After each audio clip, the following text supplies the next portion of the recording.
From Alice's Adventures in Wonderland by Lewis Carroll. Fantasy. Background. In 1862, a shy English mathematician entertained his colleagues' 3 young daughters by taking them on a boat trip. As they rowed down the River Thames, he decided to tell them a story, making it up as he went along. Afterwards, one of them, a 10-year-old girl named Alice Liddell, loved his story so much that she begged him to write it down. This golden afternoon, as Lewis Carroll called it, was the inspiration for his novel, Alice's Adventures in Wonderland. About the author. Lewis Carroll, born 1832, died 1898. Charles Lutwidge Dodson was a professor of mathematics and a talented photographer. Today, he is best remembered for 2 children's books he wrote under the pen name Lewis Carroll, Alice's Adventures in Wonderland, 1865, and its sequel, Through the Looking Glass, 1871. Huge bestsellers almost from the moment they appeared, the Alice books have been the basis of numerous stage plays and films. From Alice's Adventures in Wonderland by Lewis Carroll. Chapter 1. Down the Rabbit Hole. Alice was beginning to get very tired of sitting by her sister on the bank, and of having nothing to do. Once or twice she peeped into the book her sister was reading, but it had no pictures or conversations in it.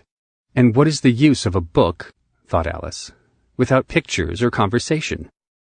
So she was considering in her own mind, as well as she could, for the hot day made her feel very sleepy and stupid, whether the pleasure of making a daisy chain would be worth the trouble of getting up and picking the daisies, when suddenly a white rabbit with pink eyes ran close by her. There was nothing so very remarkable in that, nor did Alice think it so very much out of the way to hear the rabbit say to itself, oh dear, I shall be late." When she thought it over afterwards, it occurred to her that she ought to have wondered at this, but at the time it all seemed quite natural. But when the rabbit actually took a watch out of its waistcoat pocket and looked at it, and then hurried on, Alice started to her feet, for it flashed across her mind that she had never before seen a rabbit with either a waistcoat pocket or a watch to take out of it. And burning with curiosity, she ran across the field after it, and fortunately was just in time to see it pop down a large rabbit hole under the hedge. In another moment, down went Alice after it, never once considering how in the world she was to get out again. The rabbit hole went straight on like a tunnel for some way, and then dipped suddenly down, so suddenly that Alice had not a moment to think about stopping herself before she found herself falling down a very deep well. Either the well was very deep, or she fell very slowly, for she had plenty of time as she went down to look about her and to wonder what was going to happen next.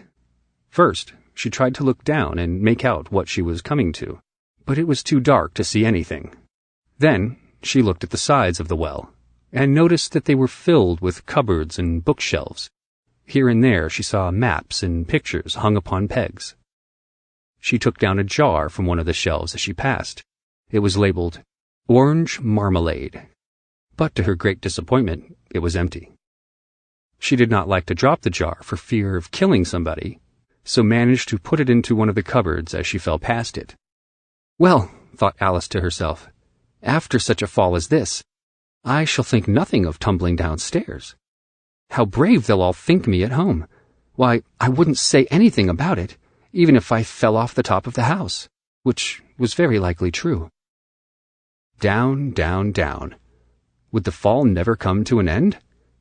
I wonder how many miles I've fallen by this time, she said aloud. I must be getting somewhere near the center of the earth.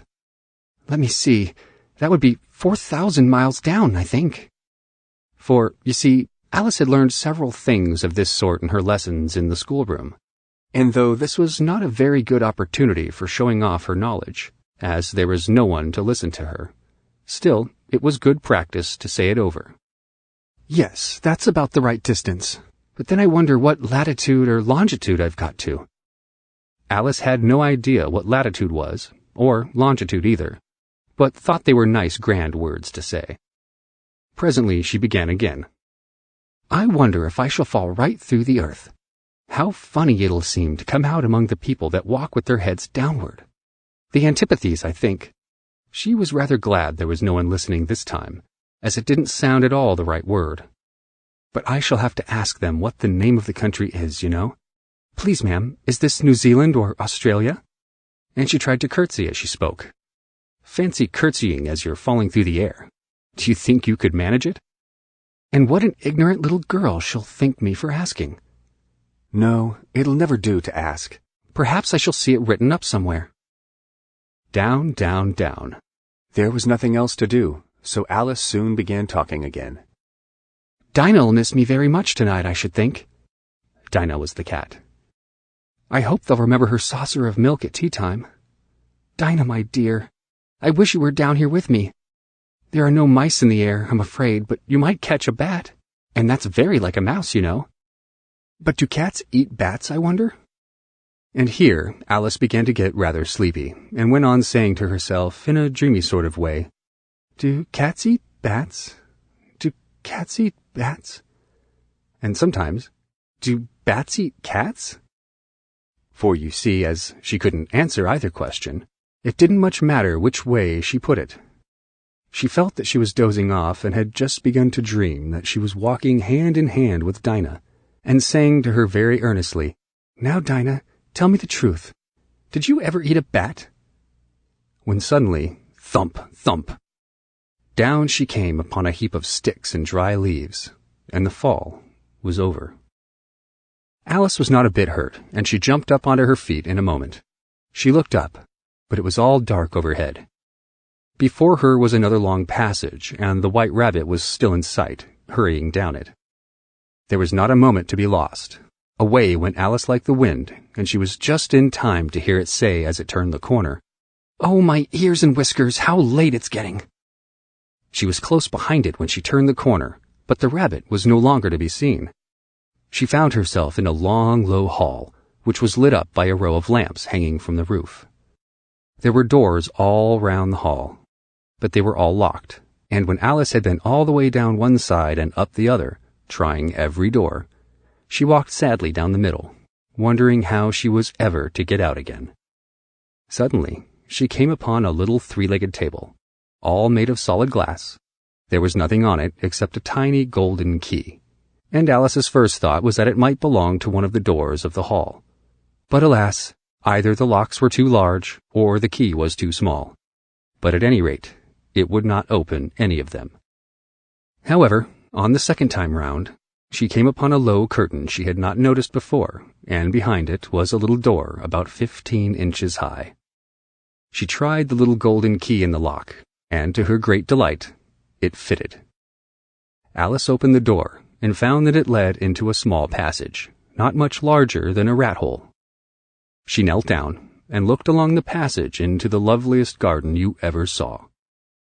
How she longed to get out of that dark hall and wander about among those beds of bright flowers and those cool fountains, but she could not even get her head through the doorway. And even if my head would go through, thought poor Alice, it would be of very little use without my shoulders.